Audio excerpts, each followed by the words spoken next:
Добро пожаловать в царство сна, мир волшебства и народной мудрости, где старинные истории оживают из глубины веков, становясь мостиком между днем и ночью, между суетой и покоем. Закрывайте глаза, отпускайте день, и пусть эта сказка унесет вас в мир сладких грез.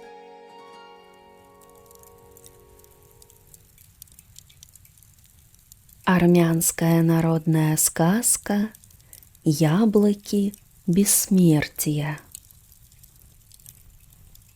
Быль это или сказка, но говорят, что жил когда-то один царь, и было у него 3 сыновей. А что это за дивный сад у того царя был? В нем росли деревья и цветы со всех частей света, а птицы самых невероятных расцветок услаждали сердца своим очаровательным пением. Но самым ценным деревом этого чудесного сада по праву считалась яблоня бессмертия. Когда она цвела своими красивыми бело-розовыми цветами, их чарующий запах распространялся по всему царству. Вздохнув аромат цветов яблони бессмертия, люди целый год могли обходиться без еды и питья. Они могли не заботиться о своем хлебе насущном. Надо было только подышать этим райским воздухом. Яблоня бессмертия считалась самым главным чудом света. Царские садовники тщательно ухаживали за садом, охраняли его и заботились о нем.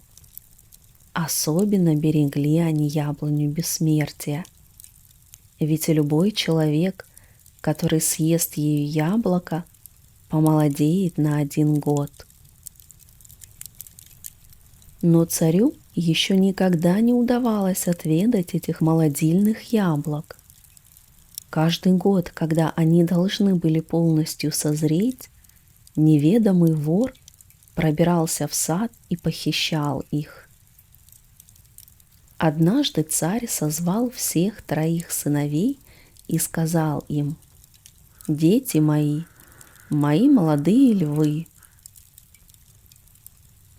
этому надо положить конец, мы должны поймать вора».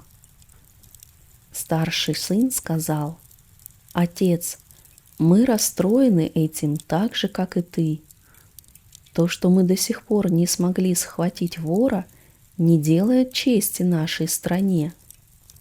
Позволь в этом году мне лично охранять яблоню бессмертия.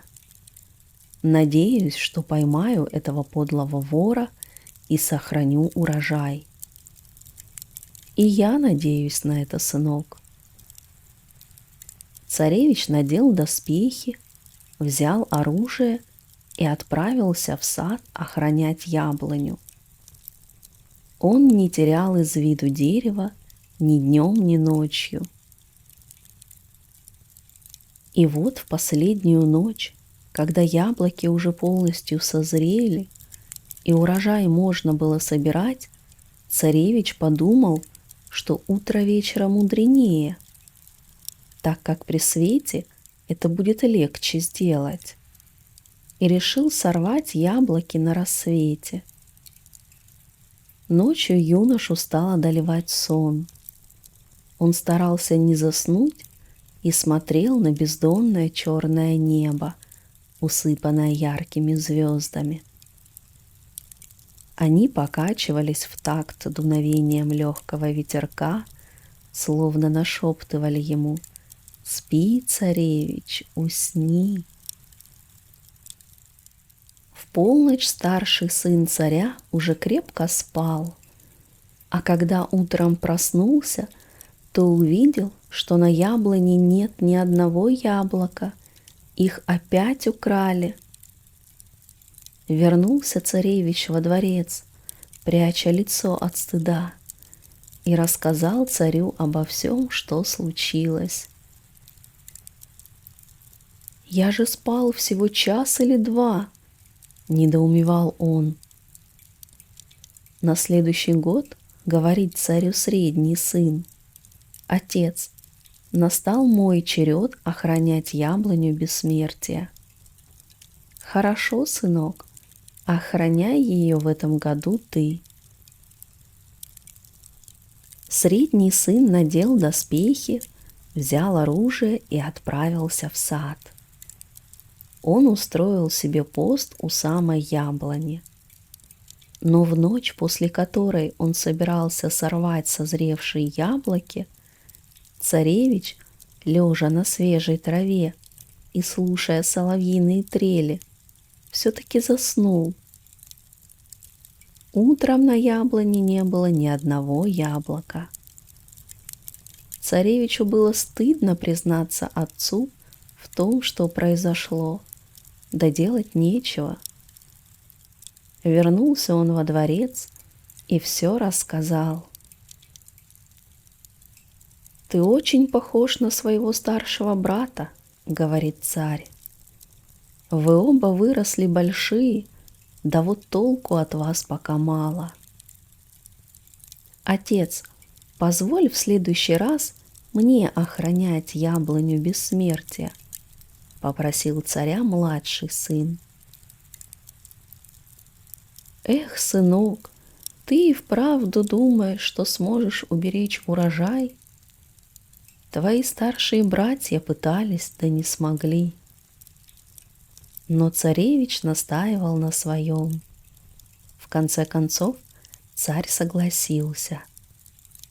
Когда пришло время, младший сын надел доспехи, взял оружие и отправился в сад. Он охранял яблоню неделю, другую, третью, ждал, когда созреют яблоки.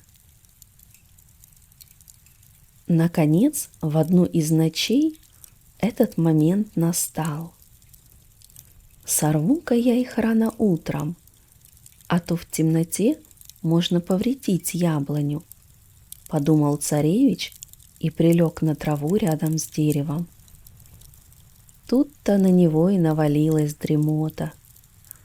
Царевич боролся со сном как мог. Но разве это легко сделать в прекрасную августовскую ночь, когда на небе сияет Млечный Путь, а из горных вершин, грациозная, словно невеста, выглядывает серебряная луна? Когда свежий воздух, спускаясь с гор, смешивает ароматы яблок и роз. Юноша на мгновение заснул, но тут же усилием воли заставил себя проснуться. Взял тогда он карманный нож, порезал себе палец и посыпал ранку солью. После этого у царевича сон как рукой сняло. И вот уже перед самым рассветом слышит он, как приближается к нему какой-то шум. Поднял голову царевич, смотрит, а над макушками деревьев возвышается Дев, огромное семиголовое чудовище. Схватил юноша меч и одним махом отсек Деву сразу 3 головы. Взвыв от боли, чудовище бросилось бежать прочь. Царевич кинулся следом. Долго преследовал он Дева, пока не выбился из сил. Чудовище скрылось во мраке ночи. Но юноша, хоть и медленно, но продолжал идти вперед, ориентируясь по примятой траве и каплям крови. Следы оборвались у спрятанного в кустах заброшенного колодца. Царевич заглянул в него. Колодец был так глубок, что юноша ничего там не увидел. Тогда он пометил это место, воткнув стрелу в рядом стоящее дерево, и вернулся в сад. Как раз уже рассвело. Юноша собрал с яблони урожай и отнес яблоки отцу. Царь поблагодарил своего младшего сына, поцеловал его в лоб и сказал: «Твои братья не смогли проявить себя с лучшей стороны, а ты смог. Ты мой настоящий наследник». «Отец, нам нужно избавиться от этого Дева навсегда, иначе он придет в наш сад и в следующем году», — говорит юноша.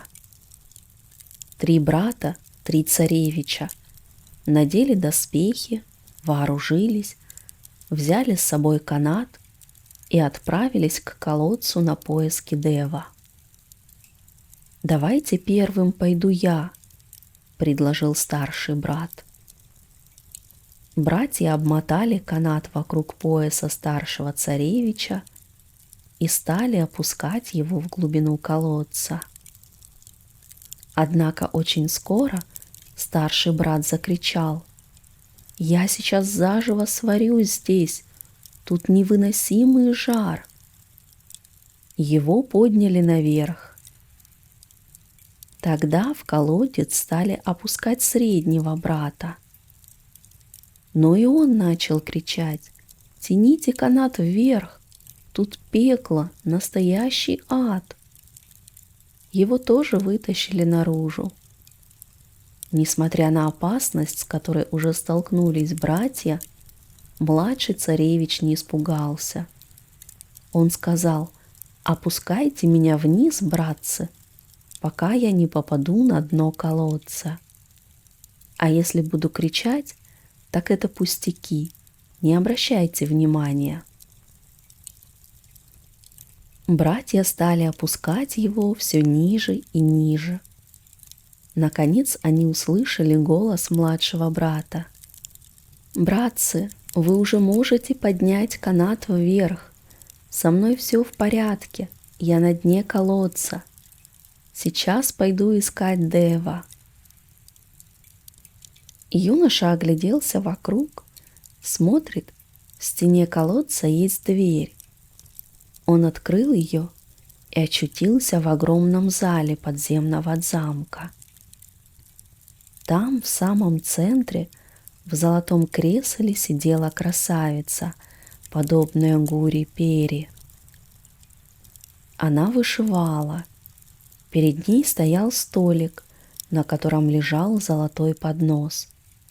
А на подносе стояли 2 золотые фигурки. Охотничий пес гнался за лисой. Семиглавый Дев спал рядом с красавицей, вытянув свои оставшиеся 4 головы у ее ног. Девушка, увидев царевича, вздрогнула от изумления.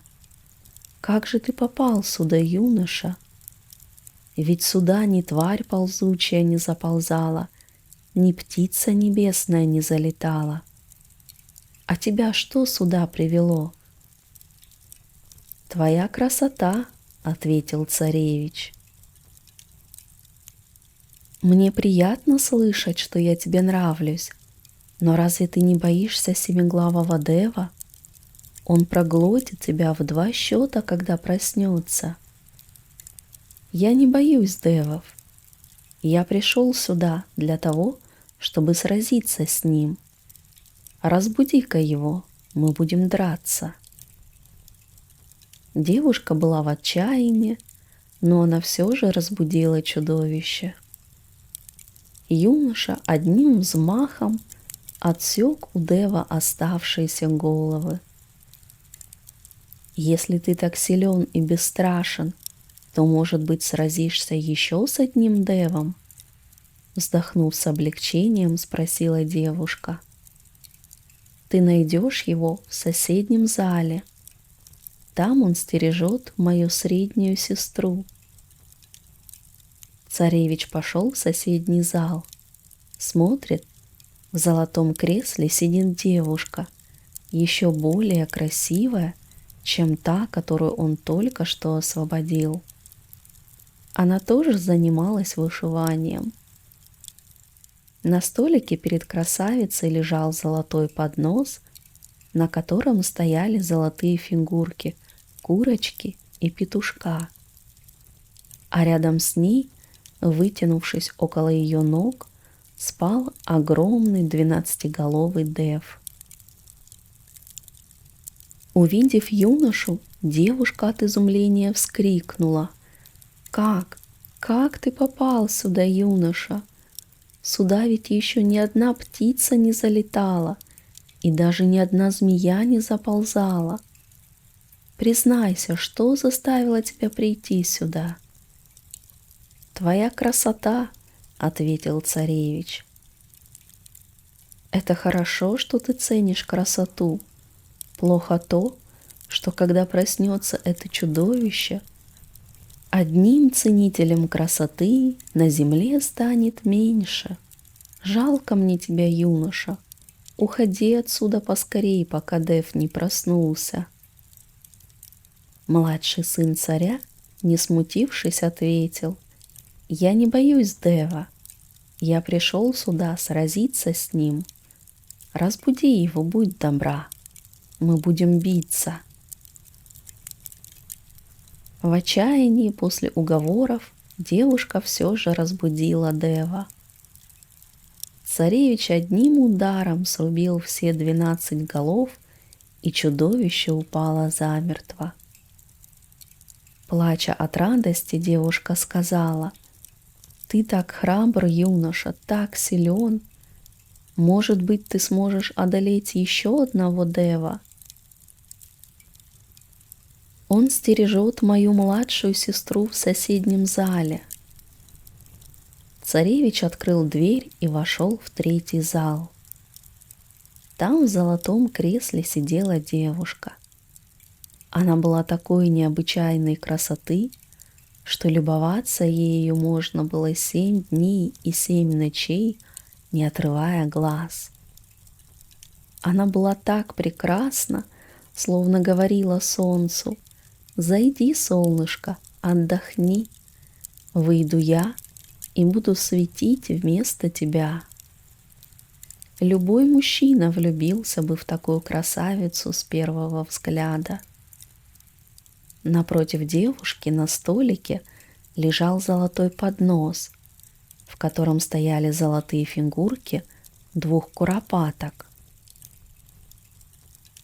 Перед красавицей на полу вытянулся спящий 40-головый Дев. Красавица, увидев отважного юношу, не поверила своим глазам. «Ты отчаянный смельчак! Как ты здесь очутился? Что ты будешь делать, когда проснется 40-головый Дев? Мне жаль тебя, ты еще так молод. Беги отсюда, спасай свою жизнь, пока Дев не проглотил тебя». «Я не боюсь Дева, я пришел сюда сразиться с ним. Разбуди его, мы будем драться». Красавица была в отчаянии, но, увидев, что юноша всерьез намерен сразиться с Девом, сказала: «Постарайся срубить ему сразу все 40 голов, одним ударом. Когда Дев скажет «ударь меня еще раз», не делай этого, иначе он восстановит себе весь урон, который ты ему до этого нанесешь». Стены, пол и потолок в подземном замке дрожали, когда бились 40-головый Дев и царевич. Звук битвы распространялся по нижнему миру, как раскаты грома. Все 40 голов Дева сумел отсечь одним ударом юноша. Чудовище взвыло: «Ударь меня еще раз». «Одного раза достаточно. Я родился на свет только один раз. Так и тебе дважды не умирать». гигантский дев рухнул замертво. Красавица бросилась к своему спасителю, обняла его руками за шею и, плача от радости, сказала: «Будь моим мужем, спаситель мой». Царевич вытер меч и вложил его в ножны. Затем он присел рядом с девушкой, восторженно глядевшей на своего спасителя, и стал с ней разговаривать. «Мы 3 сестры, 3 царские дочери», — стала рассказывать ему красавица. «Эти девы похитили нас. Они хотели, чтобы мы стали их женами. Уже много лет, как мы страдаем в неволе у этих чудовищ. Какое счастье, что ты спас нас!» Сестры помогли царевичу собрать сокровища, которые были у девов. Они принесли все ко дну колодца. «Братцы, опускайте канат!» — крикнул своим братьям младший царевич. «Здесь было 3 дева. Я одолел их всех. Поднимайте наверх их сокровища.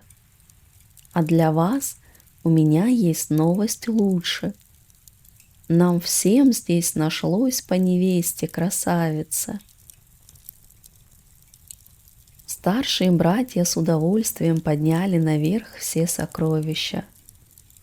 Затем младший царевич обвязал канат вокруг пояса старшей сестры. «Это твоя невеста, старший брат». Девушку подняли. «А это невеста для тебя, средний брат». И эту девушку подняли наверх. Настал черед младшей сестры. Она и говорит юноше: «Пусть сперва поднимут тебя, а потом уж и меня. Я подожду». «Нет, нет, я боюсь оставить тебя здесь одну», — стал настаивать царевич. «Я не доверяю твоим братьям. Если они не станут поднимать тебя из колодца, ты пойди по той дороге, что уходит вдаль, и там увидишь ручей. Дождись, когда туда придут 3 коня — белый, гнедой и вороной. Каждую пятницу эти кони приходят к ручью на водопой. Ты запрыгни на спину вороного коня. Вороной конь перенесет тебя через гнедого коня. Гнедой конь перенесет тебя через белого коня, а белый конь вынесет тебя в верхний мир. Смотри, не перепутай, прыгай на спину вороного коня. Если же ты прыгнешь на спину белого, то этот конь перенесет тебя через гнедого коня. Гнедой перенесет через вороного, а вороной вынесет тебя в темный нижний мир. Сказав это, красавица дала своему любимому огниво. «Возьми его, это огниво — мой подарок тебе. Когда-нибудь оно тебе понадобится. Как щелкнешь им, перед тобой сразу появятся 3 золотых подноса, те, что ты видел в залах подземного замка». Братья опустили канат. Царевич обвязал его вокруг талии младшей сестры и крикнул братьям: «Поднимайте, это моя невеста». Они подняли девушку наверх. Смотрят, а она-то всем красавицам красавица. Что подумает наш отец? Что наш брат один, без нашей помощи, всех девов одолел, да еще и такую красавицу-невесту получил? Стали шептаться друг с другом старшие братья. Мы будем обесчещены. Отпустили братья канат в колодец. Младший царевич повязал его вокруг пояса и крикнул: «Братцы, Тяните канат вверх, вытаскивайте меня отсюда. Братья начали поднимать юношу. Когда канат вытянули наполовину, они его перерубили, и царевич с большой высоты рухнул обратно на дно колодца. Братья же его тем временем забрали сокровища девов, взяли девушек, спасенных младшим братом, и отправились в царский дворец. «Дети мои, где же ваш младший брат?» — спросил их царь. «Девы проглотили его целиком. Нам не удалось спасти брата», — ответили старшие сыновья. «Мы потеряли брата, но мы убили всех девов и забрали все, что у них было. А мы давайте узнаем, что же случилось с младшим царевичем, оставленным на дне колодца». Огляделся юноша и понял, что иного выхода наружу нет. Тогда он пошел к роднику и стал дожидаться коней, в надежде, что один из них вынесет его на свет Божий. В пятницу, как и говорила невеста, на водопой пришли 3 коня, один другого краше. Один конь вороной, второй гнедой, а 3-й конь белой масти. Как начали кони пить, подкрался к ним царевич, да и прыгнул на спину белого коня. Белый конь перенес его над гнедым конем.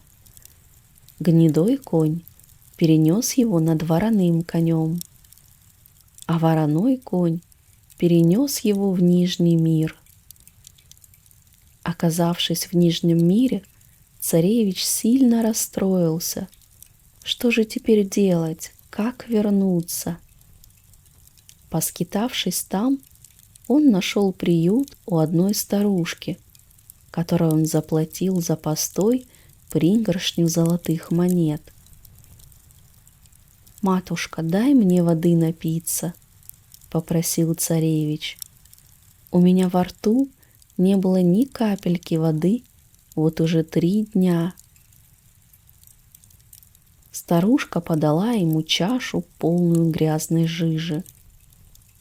«Как вы можете пить это?» «Сынок, мы здесь можем раздобыть только такую воду. Иногда у нас ее не бывает и вовсе.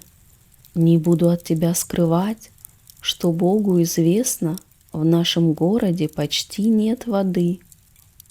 Вообще-то она есть, только семиглавый дракон Вишап захватил источник и каждую неделю себе на обед требует, чтобы горожане приводили ему молодых девушек.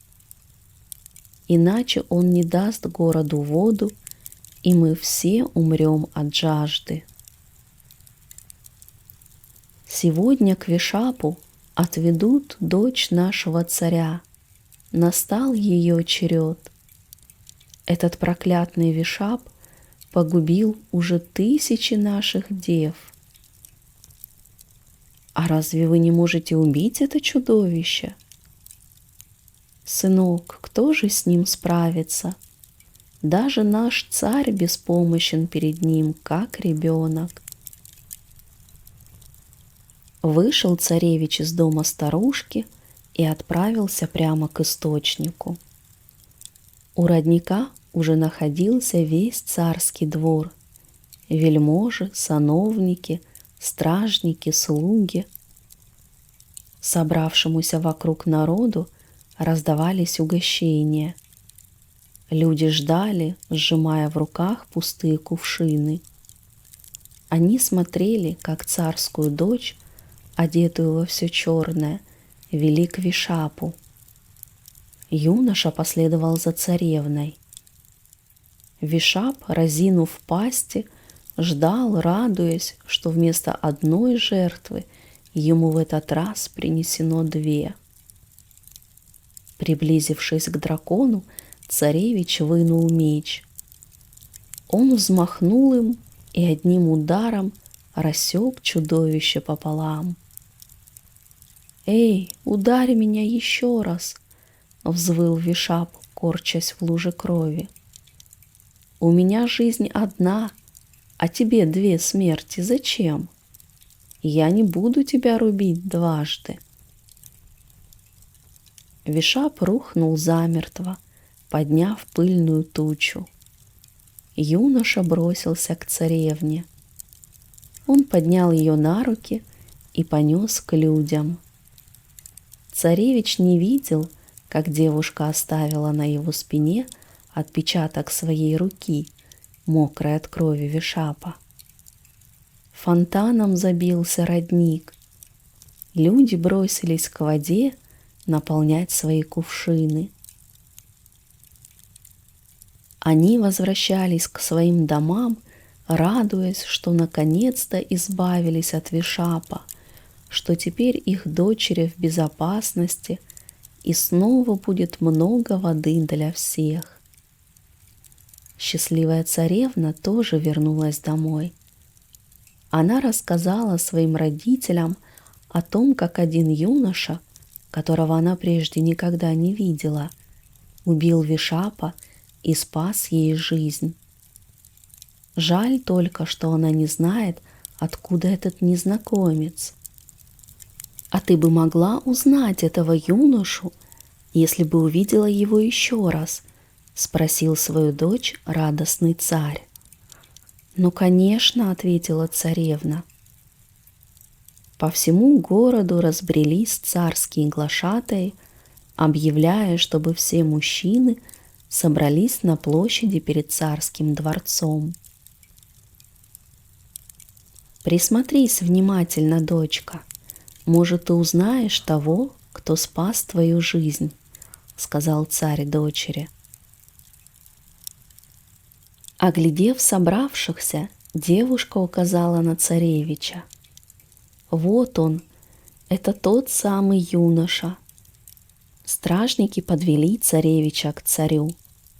«Отец», — сказала царевна, — «на его спине должна быть запекшаяся кровь дракона с отпечатком моей руки».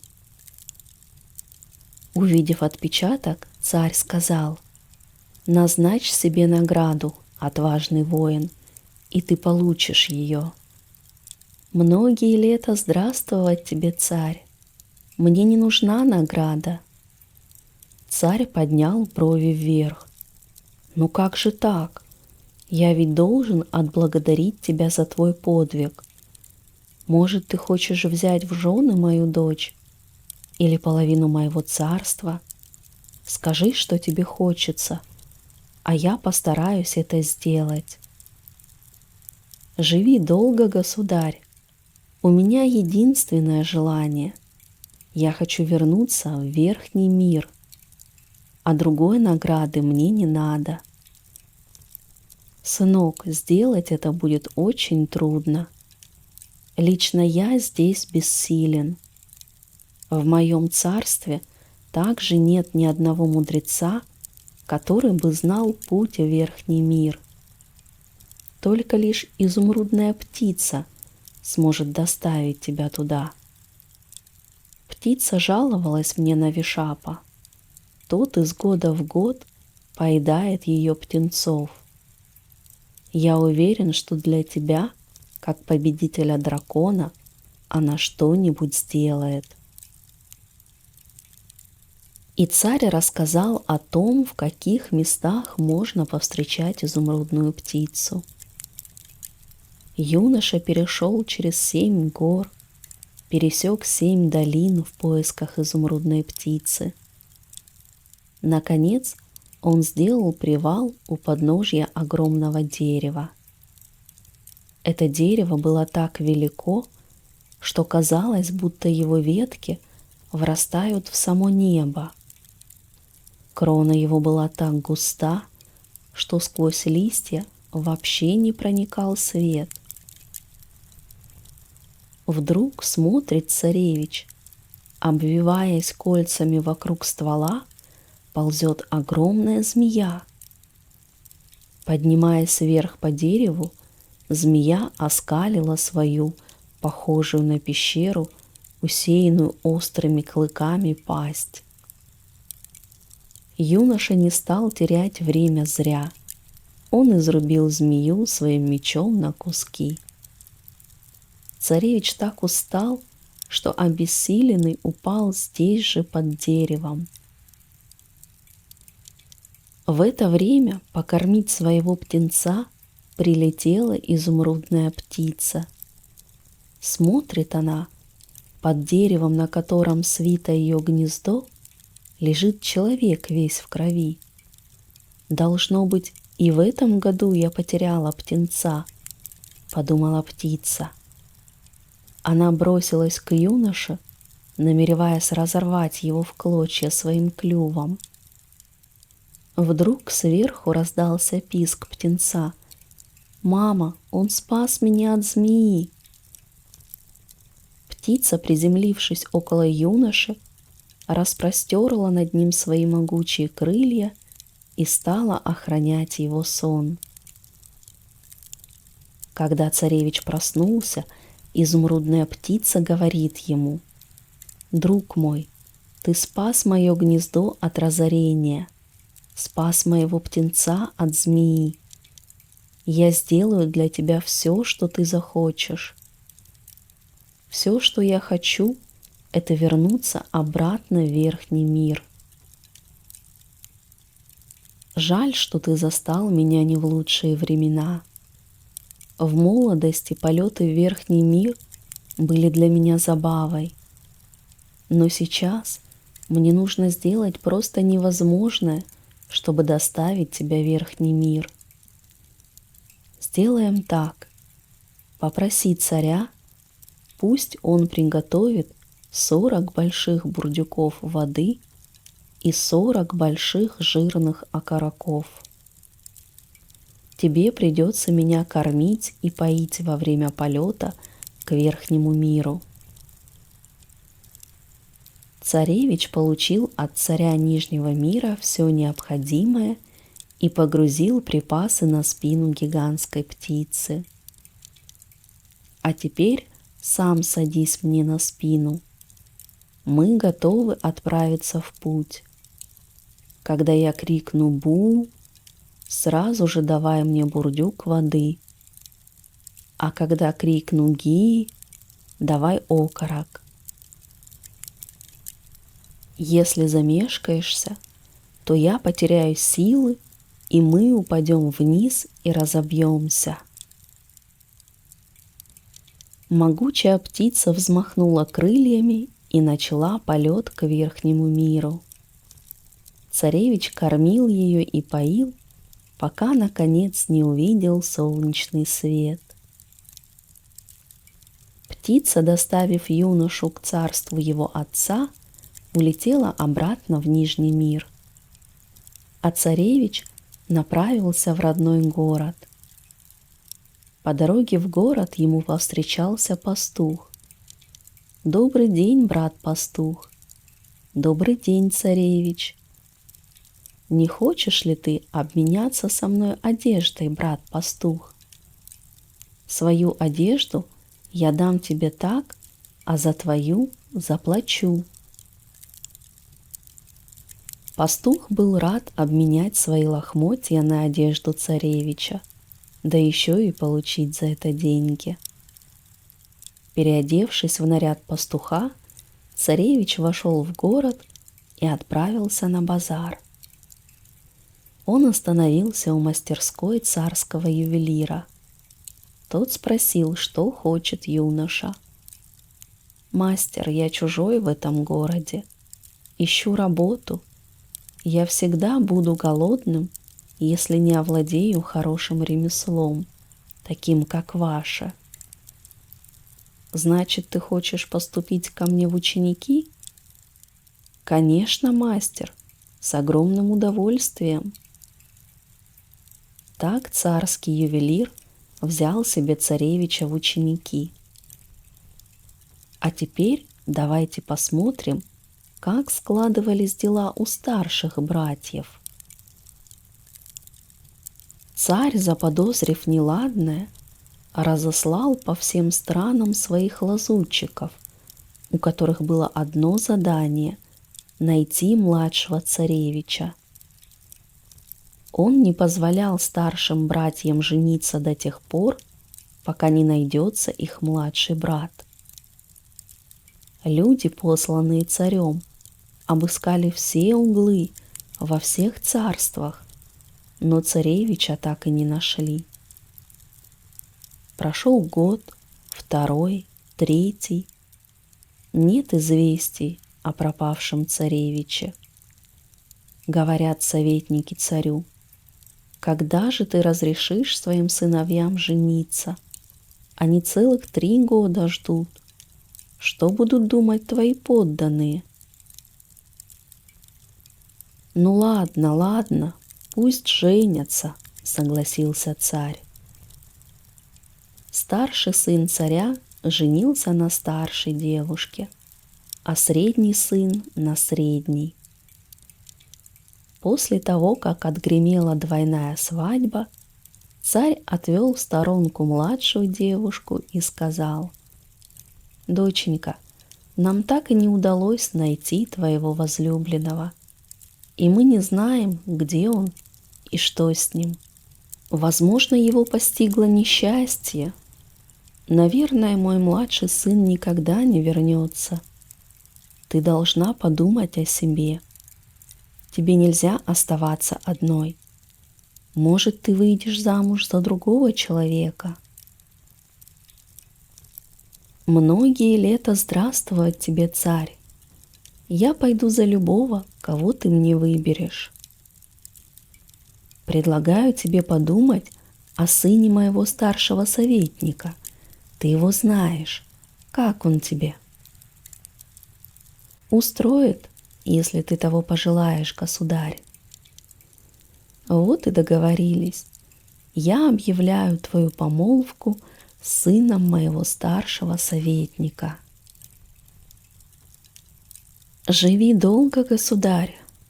Только вот будет у меня к тебе одна просьба.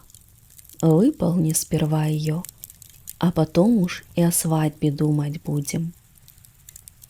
«Дитя мое, говори, я с удовольствием выполню любую твою просьбу». «Пусть продлятся годы твои, царь. Я хочу 3 золотых подноса. Пусть на одном будут фигурки куропаток, на другом фигурки петушка и курочки, а на третьем пусть будут фигурки лисы и охотничьего пса, гонящегося за ней. Я скажу моему ювелиру сейчас же. Пусть начинает работать». Царь послал за ювелиром и дал ему заказ: «Если через месяц ты не сделаешь то, о чем я тебе сказал, то учти, отрублю тебе голову». С невероятной тяжестью на душе вернулся в свою мастерскую ювелир. Ученик спрашивает его: «Что случилось, мастер? Почему вы так встревожены и печальны?» «Ничего не», — ответил ювелир. Он приступил к выполнению заказа. Делал подносы, а затем ломал их. Потом начинал вновь. Так продолжалось до тех пор, пока до окончания назначенного срока оставалось всего 2 дня. Но ювелир так и не смог ничего сделать, как ни старался. «Учитель, скажи мне, чем ты так расстроен? Я вижу, что ты пытаешься сделать что-то, но что?» «Ох, не тревожь меня своими глупыми вопросами. Это моя забота, а не твоя. Может быть, я смогу помочь?» И ювелир рассказал юноше о заказе, который получил от царя. «И это все?» Я думаю, тут не о чем беспокоиться, мастер. Завтра к утру я изготовлю эти 3 подноса. Для этого принесите мне в мастерскую 2 мешка орехов, мешок грецких и мешок лесных. Работать я буду один, а утром, как проснетесь, так и приходите сюда посмотреть работу. А юноша этот самоуверен до глупости, подумал ювелир. Да ладно, пусть пробует. И он принес в мастерскую 2 мешка орехов, о которых просил ученик. После этого мастер, оставив юношу в мастерской одного, закрыл дверь и ушел домой. А царевич провел ночь, лакомясь орехами. Перед самым рассветом он вынул огниво, подаренное ему невестой, и щелкнул им по стене. В этот же момент перед ним возникли 3 золотых подноса с фигурками на них. Ювелир же ожидал снаружи. Он не решался войти в мастерскую до тех пор, пока юноша не позвал его. «Мастер, входите, уже все готово». Ювелир вошел и не поверил своим глазам, когда увидел перед собой 3 золотых подноса. Он поцеловал своего ученика в лоб и радостно воскликнул: «Ты спас мне жизнь! Меня теперь не казнят, а наградят!» Наступил последний день срока, отведенного царем на выполнение заказа. Ювелир взял золотые подносы и отправился с ними во дворец. Царь был восхищен. Он отпустил ювелира домой, щедро его наградив. Затем царь позвал к себе младшую сестру и сказал ей: «Дитя мое, посмотри сюда, не такие ли подносы ты хотела получить?» «О да, мой царь!» А сама подумала: «Он здесь, мой возлюбленный, ведь эти подносы появились на свет только благодаря тому огниву, которое я подарила ему». Девушка глубоко вздохнула и сказала царю, что его младший сын жив, и он работает, скорее всего, в мастерской царского ювелира. Услышав это, царь тут же послал людей на розыски сына в мастерскую. Войдя во дворец, юноша поцеловал руку царя и рассказал ему обо всем, что с ним приключилось. «Палачей!» — крикнул царь. Вошли палачи и поклонились. «Схватите этих 2 братьев-изменников и отрубите им головы». Тут младший царевич упал перед царем на колени и воскликнул: «Отец, не лишай их жизни. Я не хочу быть причиной смерти братьев моих. Бог им судья». «Хорошо, раз ты просишь, то пусть живут». Царь уступил свой трон младшему сыну. Помолвку невесты царевича и сына главного царского советника расторгли, и уже через 2 дня сыграли свадьбу. Молодой царевич и молодая царевна стали царем и царицей. Во всем царстве люди радовались тому, что все так благополучно закончилось. А на свадебный пир, который шел 7 дней и 7 ночей, могли прийти все, кто хотел. Их мечты сбылись. Так пусть же сбудутся и ваши. Тут и сказки конец, и пусть вам приснится что-то волшебное. Сладких снов.